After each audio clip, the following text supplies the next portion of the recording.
살아계신 하나님 아버지, 감사와 찬송과 영광을 올려드립니다. 아멘. 오늘도 귀한 생명의 시간을 저희들에게 연장시켜 주시고 복된 한날을 또 허락하시고 아버지의 집으로 주님의 몸된 교회로 이 은혜의 보좌 앞으로 저희들의 발걸음을 옮겨주셔서 하루를 시작하며 하나님의 이름을 찬송하며 기도하며 생명의 말씀을 전하고 듣게 하시니 아버지 감사합니다. 아멘. 이 시간 성령 하나님 역사하셔서 전하는 종의 입술을 주장하시고 저희 아멘. 모든 심령의 온 마음과 눈과 입과 귀를 주장하셔서 아멘. 하나님의 말씀을 하나님의 말씀으로 주의 뜻을 주의 뜻으로 하나님의 음성을 잘 듣는 시간 되도록 이 시간 주장하여 주옵소서. 아멘. 성령 하나님 임마누엘로 함께 하심을 믿사오고 예수 그리스도 이름으로 축복하며 기도 올려옵나이다. 아멘. 자, 점점 이 요셉의 스토리는 클라이막스로 치닫고 있습니다. 근데 이제 절정에 이르기 전에 마지막 한 단계가 남았는데 요셉이 또 다른 테스트 아닌 테스트 그리고 또 다른 시험을 이제 그들에게 줍니다. 베냐민의 자루에 자신의 은잔을 집어넣고 그 은잔이 발견된 자가 나의 종이 될 것이다. 이런 계획을 꾸밉니다.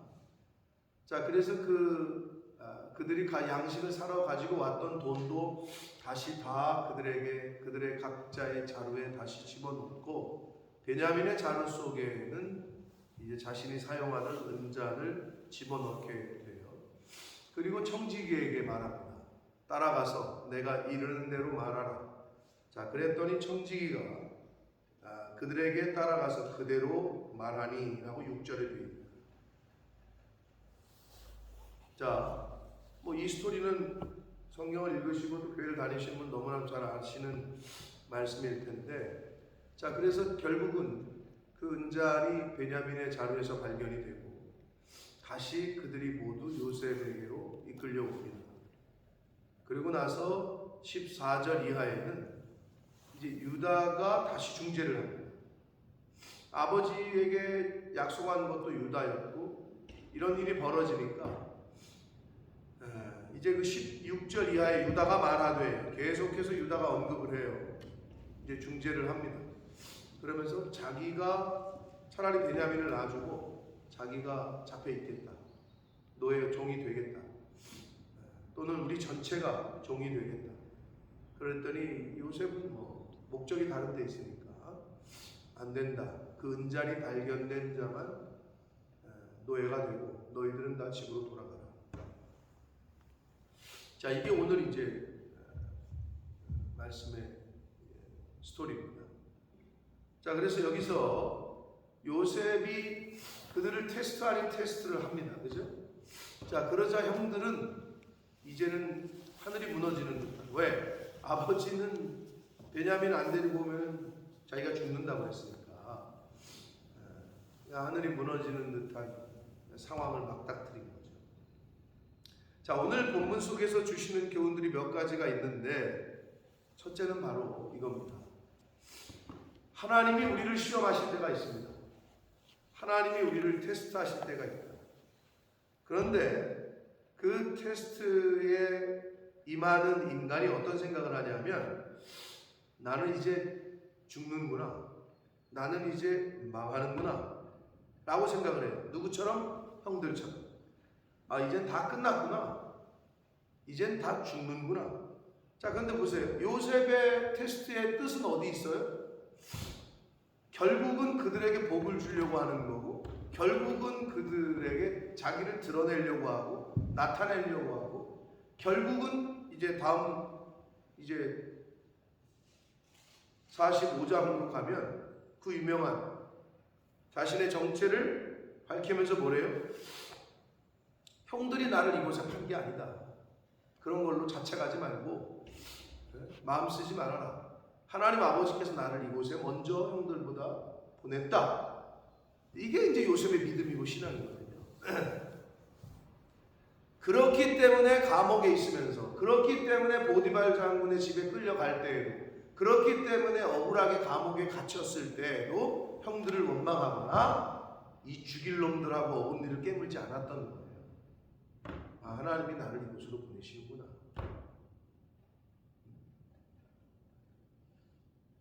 그 정도 되니까 하나님이 요셉을 쓰셨겠지. 아무나 쓰셨겠어요. 근데 그 고백이 45장에 나온다. 자, 그렇기 때문에 자, 요셉의 입장에서는 그 형들에게 가족들을 살리고 복을 주려고 이런 과정을 지금 거치는 거거든요. 근데 형들은 몰라. 그 요셉의 정체도 모르고 요셉의 뜻도 모르고 마음도 모르고. 그러니까 어떻게 해? 이젠 다 죽었구나. 옷을 찢고 그냥 다시 돌아갈 때 어떻게 했겠어요? 뭐 여기는 안 나오지만 뭐 서로를 원망하진 않았을 것 같지만 얼마나 하늘이 무너지는 거였겠어요. 베냐민한테 물어는 받겠지. 야, 이거 네가 한 거야? 아니야, 나 안 했어. 뭐 이런 얘기가 오고 갔겠죠. 도대체 어떻게 된 거야 이거? 그러면서 제가 짐작하기는 그 앞전에도 그 돈자루 사건 때에도 우리가 하나님께서 우리에게 벌을 주시나 보다. 그러면서 장자가 르우벤이 그러잖아요. 거 봐라, 내가 그때 요셉 그렇게 하지 말자고. 그 형제들이 요셉을 죽이려고 했고 팔아 넘긴 그것이 끝까지 그들에게 짐으로 남아있는 거죠. 왜? 저질러서는 안 되는 죄를 저지른 거니까. 그게 계속 발목을 잡는 거예요, 마음속에. 그러니까 그거를 용서함을 못 받으니까 그게 늘 두렵고 불안한 거잖아. 그래서 하나님이 우리에게 이렇게 하시는구나, 이런 고백도 했잖아요. 아마 여기서 다시 끌려가면서도 그 마음이 굉장히 힘들었을 거야. 아니, 왜 이런 일이 일어났지? 베냐민은 안 그랬다는데 도대체 뭐지? 하나님이 우리에게 벌을 주시나 보다. 아마 그 생각이 계속 있었을 거예요. 왜? 아직 죄사함을 받지를 못했어. 45장에 가서 이제 요셉이 그 포인트, 형들 그것 때문에 고민하지 마라. 나 팔았다 그래서, 나 죽이려고 했다 그래서, 여기까지 보냈다 그래서 이제는 그거 내려놔라 이거거든요. 그게 이제 하나님께서 우리에게 죄사함을 주시는 은혜와 똑같은 거야. 그 형제들에게 모르긴 몰라도 마음속에 늘 밑바닥에 있었던 그 요셉을 팔아먹고 죽이려고 했던 그 죄악의 어떤 깊은 그 두려움, 근심, 이게 남아있거든, 끝까지. 이제 그거를 요셉이 한 방에 해결시켜주죠. 그런 것처럼 하나님께서는 우리에게 은혜를 베푸시기를 원하고 복을 주시기를 원해. 근데 그 과정에서 하나님은 드러나게 하신단 말이야, 그 죄가. 그들이 스스로 회개할 수 있는 기회도 주시고, 우리가 죄진 인간이 그걸 스스로 그 죄에 직면하게 하시는 거죠. 너 옛날에 그랬잖아. 늘 얘기하지만 하나님은 죄인은 사랑하시지만 죄는 그냥 안 넘어가신다니까요. 다 드러나게 하셔요. 그 여러분, 드러나는 게 감추고 싶죠, 죄는. 그 옛날에 내가 지은 실수는. 근데 봐봐요. 다 드러나잖아요. 다윗 때는 안 그랬고, 성경엔 다 드러나거든요. 근데 여러분, 차라리 내 때에 드러나는 게 좋아요. 이거 무덤까지 가져가? 이거 무덤까지 가야지까지 될 일이야? 죄송하지만, 무덤까지 가져가시잖아요. 그럼 이제 안 드러났다? 아니, 하나님은 그 자녀 때에서 그게 드러나게 하세요. 차라리 내 때 드러나는 게 좋아요. 내 자녀에게 그게 넘어가는 거는 부끄럽기도 부끄럽고 그게 그대로 간다니까. 그러니까 차라리 내 때에서 그걸 해결받고 토해내고 하나님 앞에 하는 게 제일 좋습니다. 자, 핵심은 뭐냐면, 자, 요셉이 테스트를 계속해요. 여러 가지. 근데 그게 결국은 그 형들이 느낄 때에는 우리가 하나님 앞에 벌을 받나 보다 이런 느낌을 자꾸 받잖아요. 우리가 인생을 살면서 예수 믿는 사람들 교회 나오면 복 받는다, 복 받아요. 그건 어쩔 수 없는 하나님이 세우신 질서인데 착각하는 게 있어요. 자기가 생각하는 대로 되는 게 복이라고 생각해요, 인간은. 그러니까 자기가 원하지 않는 건 안 일어나고 내가 원하는 건 일어나고, 이게 복인 줄 알아. 근데 죄송하지만 그게 복이 아니고 하나님의 방법으로 하나님이 이끌어 가시는데 그 과정에서 어떻게 생각할 수 있느냐? 요셉의 형들처럼 생각할 수가 있다. 이제 죽었고 이제 다 끝났구나 하는 상황이 맞닥뜨려져요.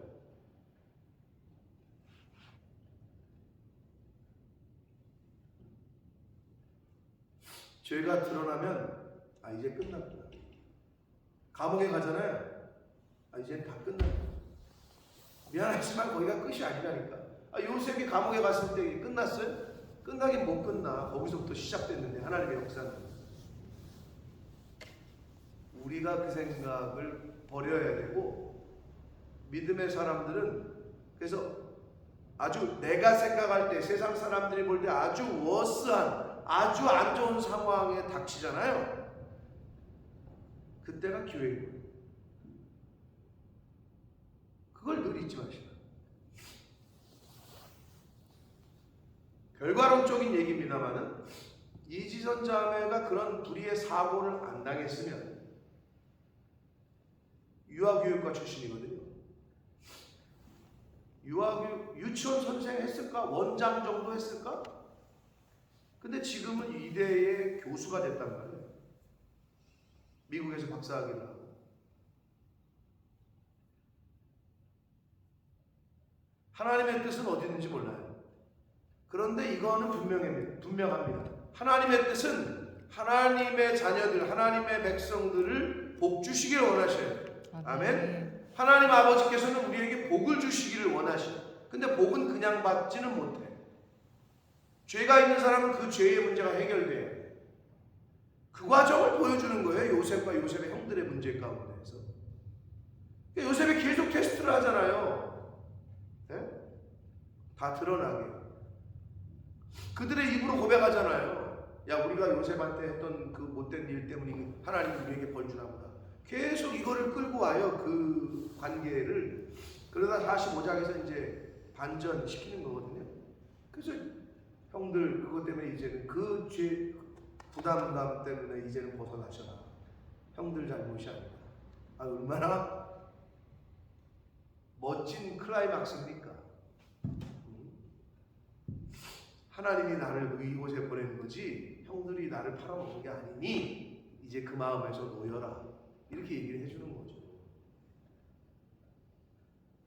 여러분 우리 인생 가운데 분명히 여러 가지 때문에 만나는 게 있어요.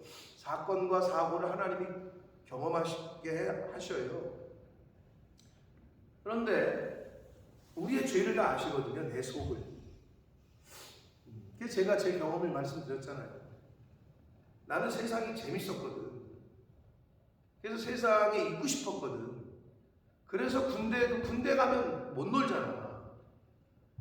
그래서 나는 유일하게 공군 시험을 봐서 공군을 가려고 했던 거는 한 달에 한 번 2박 3일을 외박을 나올 수 있다는 그것 때문에 야 내가 군대 가서 한 20 몇 개월을 그 당시 이제 28개월 했으니까 지금은 18개월이야. 우리가 방이라고 놀리던 18방이라고 놀리던 똥방이라고 놀리던 현역 군인이 놀리던 개월수가 현역 군인의 개월수가 됐으니까 세상이 많이 변했는데 한 28개월 공군 가면 30개월인데 한 달에 2박 3일씩 나올 수 있다는 그 말에 저는 시험을 받고 그래서 합격을 해서 공군 입대가 다음 날이었거든요. 근데 하나님 그걸 가만히 두시겠냐고.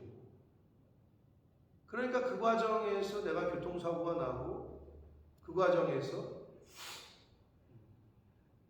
감옥에 가고 교도소에서 한 달을 생활하면서 느끼는 여러 가지 것들이 있었어요. 네. 그런데 결국에는 그 생활이 저에게는 제 인생에 둘도 없는 경험과 체험을 한 때였고 이렇게 반전이 시작되는 하나님의 섭리였었죠. 근데 그 당시엔 잘 몰라요. 그걸. 죽을 것 같아 진짜. 너무 고통스러워. 네? 그리고 부모님을 볼 면목도 없고 막 여러 가지가 막 이렇게 짓눌려요. 아마 이 형들도 그랬었을 거예요. 그런데 그러면 왜 요셉이 그런 짓을 자꾸 하느냐?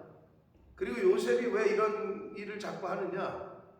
결국에는 형들을 살리고 형들에게 복을 주고 형들이 갖고 있던 죄책감에서 놓여지게 하려고 지금 그게 목적이고 글로 가고 있어요. 하나님은 우리에게 왜 어려움을 주시느냐, 왜 고난을 주시느냐, 왜 어렵게 하시느냐, 왜 환난을 주시느냐, 하나님이 계획하신 복, 하나님이 주시고자 하는 은혜까지 끌고 가시는 거예요. 할렐루야.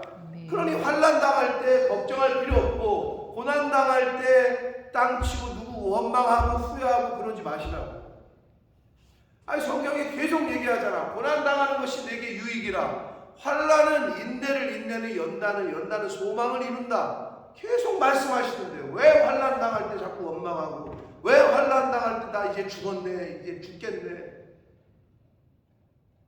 원망하려면 자기나 원망하지, 맨날 내가 당신 만나가지고 이 꼴이라고. 왜 자꾸 옆 사람들을 블레임하고, 왜 자꾸 교회를 블레임하고, 왜 하늘의 삿대질을 하고.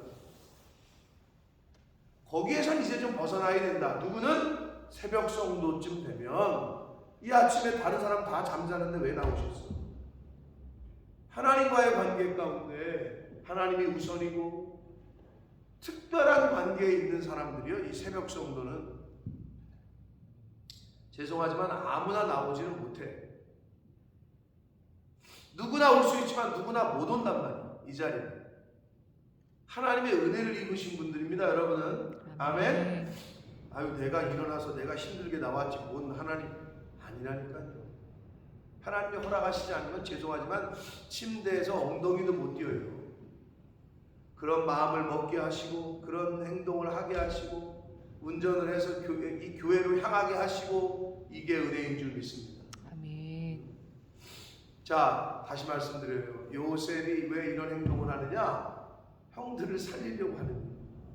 형들의 죄책감을 이제는 덜어주고 싶은 거예요. 거기로 가고 있어. 마찬가지예요. 하나님이 우리에게 왜 자꾸 이런 테스트를 하고 시험을 주고 어려운 일을 당하게 하시느냐? 하나님은 정해놓으셨어. 너 살리려고, 너 복 주려고.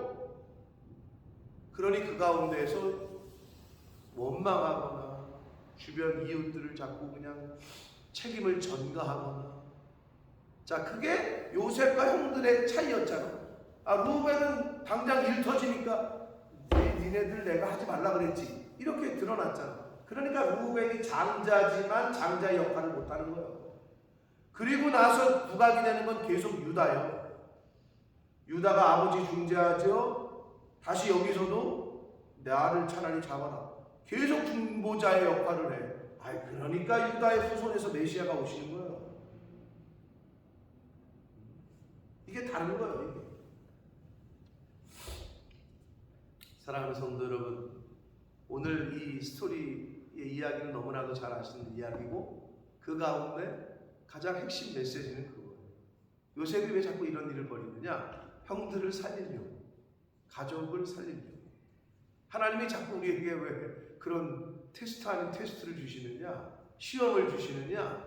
환난을 겪게 하시느냐? 우리에게 복 주시려고, 우리를 살리시고 가장 최고로 좋은 길로 이끌어 주시려고. 아멘. 아멘. 그렇기 때문에 환난 당하고 고난 당하고 어려움 당하시면 어떻게 하라고 그랬어요? 할렐루야, 감사하시고 그 상황을 환난으로만 바라보지 마시라고. 지금 나에게 주어진 이 시간이 나를 어렵게 하고 죽이려고 하는 시간으로 여기지 마시고. 하나님의 백성은 죽지 않아요. 죽으면 부활이요. 아무나 안 죽여요, 하나님이. 여러분, 순교는 아무나 못해요. 그러니까 걱정하지 마시라고.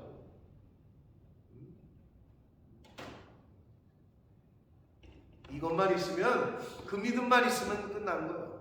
그 세상 어떤 누구도 이길 수가 없어요. 자, 그리로 가고 있다. 그러므로 우리도 하나님이 우리를 이끄시는 과정에 고난과 환난과 어떤 시험을 주시면 이제는 원망부터 나오는 게 아니라 감사, 찬양, 그리고 하나님이 나를 통해서, 이번 사건을 통해서 나를 어떻게 만드시려고 하나, 이런 측면에서 자꾸 바라보셔라. 그럼 그게 보이게 됩니다. 그러면 점점 요셉으로 가고 있는 거예요. 형들이 아니라 다수인 많은 사람들이 생각하는 그런 것들이 아니라 한 사람이었던 요셉화가 되어가는 거예요. 누가? 내가. 누가? 내 자녀가. 그렇게 되시길 축복합니다. 아멘. 그리고 오늘 또 여기서 짧지만 교훈 받을 수 있는 거 6절 읽어보시면 청지기가 그들에게 따라가서 그대로 말했다. 그대로 누구의 말을 한 거예요? 요셉의 말을 한 거지. 저와 여러분은 하나님의 청지기요. 청지기는 주인이 시키는 대로만 하면 돼요. 자꾸 토를 잘잖아요. 비서학이라는 게 있어요. 대학교에 비서학과.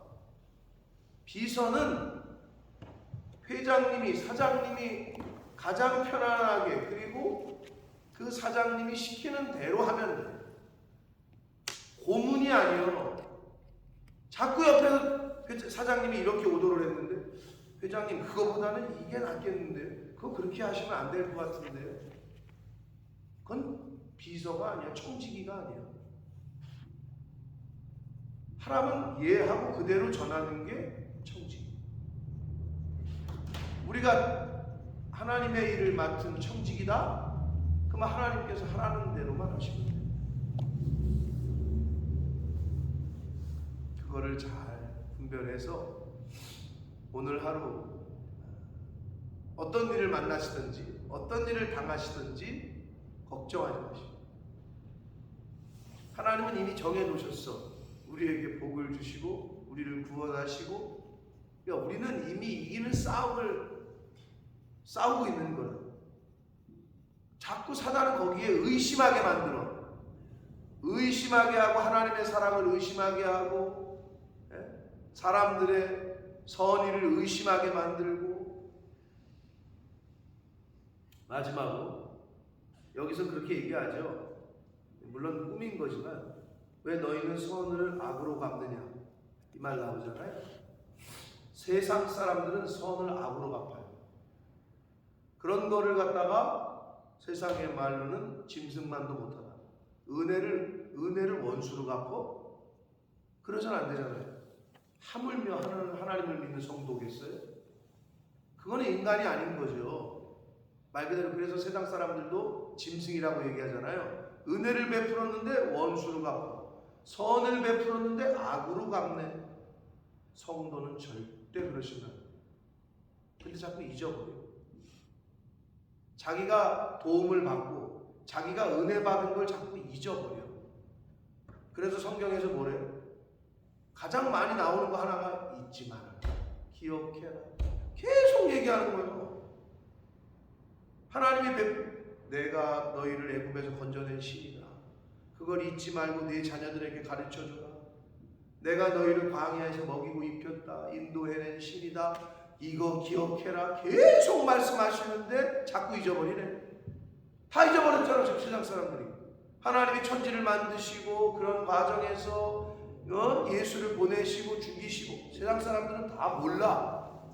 왜? 그 조상의 조상들이 잊어버리고 안 가리켜서 지금은 완전 어저께 우리 청년들 12명이 와가지고 우리 집에서 오래간만에 우리 권사님이 하시고 나서 수요 모임을 우리 집에서 오래간만에 했는데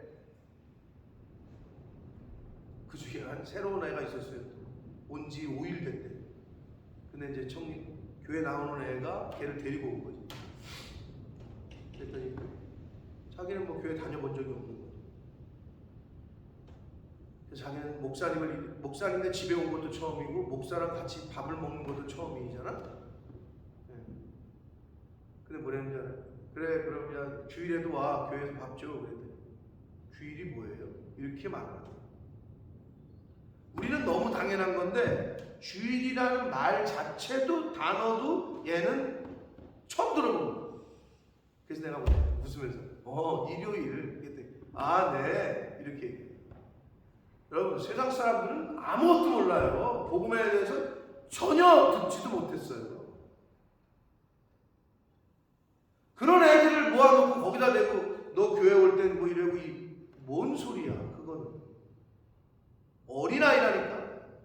똥 싸면 똥 치워줘야 되고 오줌 싸면 오줌 기저귀 갈아주고 그게 부모 아니야. 그 역할 하는 거예요 우리가 지금. 완전히 어린아이와 같은 애들. 근데 얼마나 귀합니까? 그래서 제가 바로 제 옆에서 밥을 먹었거든요. 주일이 뭐예요? 이렇게 물어보면 너무 완전 어린아이 같이 물어보는 거지.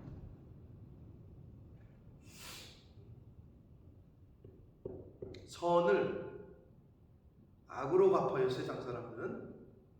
근데 성도는 절대 그러지 마요. 하나님이 베풀어 주신 은혜를 감사해서 그 은혜를 갚는 삶을 살아야지. 하나님이 베푸신 은혜도 잊어버리고 하나님 앞에 갚으려고도 안 하고 또 세상 사람들 주변 사람들에게 그 받은 은혜를 세상 사람들에게 돌려주지 않는 것 자체가 하나님이 나에게 선을 주셨는데 악으로 갚는 거예요. 나는 착하게 사는데요. 죄송하지만 하나님이 베풀어 주신 은혜를 흘려보내지 못하잖아요. 그게 선을 악으로 갚는 거예요. 성도는 선으로 악을 이기셔야지. 아멘. 선을 받아놓고 은혜를 받아놓고 자기 자신만 위해서 살잖아요. 증인으로 살지 않고 예수님의 제자로 살지 않잖아요. 그게 하나님이 나에게 베푸신 은혜에 악으로 갚는 거예요. 그걸 잊지 마시고. 남은 인생이 얼마인지 몰라요. 저와 여러분이 죽기 전에 후회하지 마시고 하나님 앞에 서기 전에 후회하지 말고 흘려보낼 수 있을 때 흘려보내, 베풀 수 있을 때 베풀. 기회가 있을 때, 기회가 있는데도 못하는 사람들이 너무 많아요. 왜? 알지도 못하고 그리고 알아도 내가 우선이니까 하지 못한다. 하나님이 첫 번째고 교회는 하나님이 첫째고 두 번째는 누구야? 나 아닌 내 가족이 아닌 다른 이웃들, 죽어가는 그 누구가 첫 번째입니다. 그걸 늘 잊지 마시라. 어제 그래서 그런 모임을 청년들 뭐 예수 제대로 믿는 사람은 그러니까 너무 모르는 애들이 많기 때문에. 근데 어제 성령께서 감동을 주셔가지고 제가 밥 먹기 전에 한 30분 이야기를 하는데 내가 소리를 질렀어요.